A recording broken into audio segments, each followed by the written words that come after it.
Josh Butler. Thanks, Minister. Josh Butler from The Guardian. I want to go back to the question that Ben Westcott asked about gambling ads online, and I guess especially ones that kids might be exposed to. I'm sort of thinking about, TikTok profiles where, a gambling company has, a social media influencer or a comedian or something, hosting, branded content, making funny videos and that sort of thing that then lead back to gambling. You've spoken about the age verification issue, and I guess also the consultation paper goes to the recommender, the search recommender sort of algorithms and that sort of thing.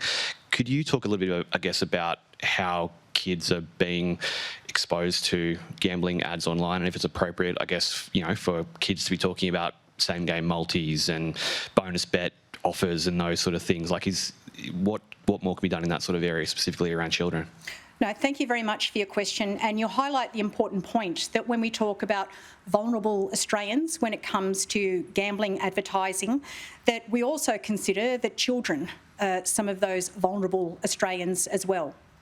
I think the main point to make here is that we are considering the recommendations of the committee's report into gambling promotions, and we are looking at this holistically, not only across the broadcasting space, but across the whole range of recommendations that have been made.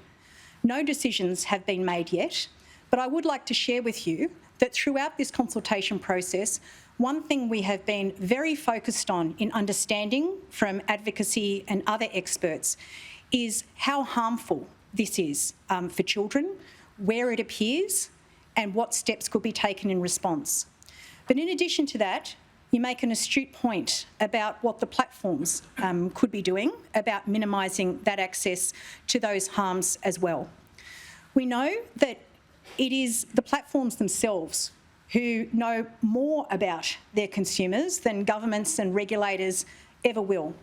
So we're continually looking at ways in which we can utilise the basic online safety expectations in order to meet those community standards, but most importantly, to keep vulnerable Australians safe, particularly children. Thanks. Melissa Code. Hi, Minister. Melissa Code from the Mandarin. This morning, there was, in the strategic cybersecurity strategy, there was a recommendation that to strengthen cybersecurity obligations and compliance, the government was considering a proposal to introduce a last resort all hazard consequence management power. And given that communications is one of the 11 critical infrastructure branches, I was wondering if you could tell us whether you've been briefed on what that would look like in the telco space and what your role as Minister would be should that power need to be enlivened. Thank you very much for your question, and it is very contemporary. My colleague Minister O'Neill announced this only recently, and it is an important step in updating Australia's cyber defences and having a broad whole-of-economy approach to those incidences of cyber security and breaches.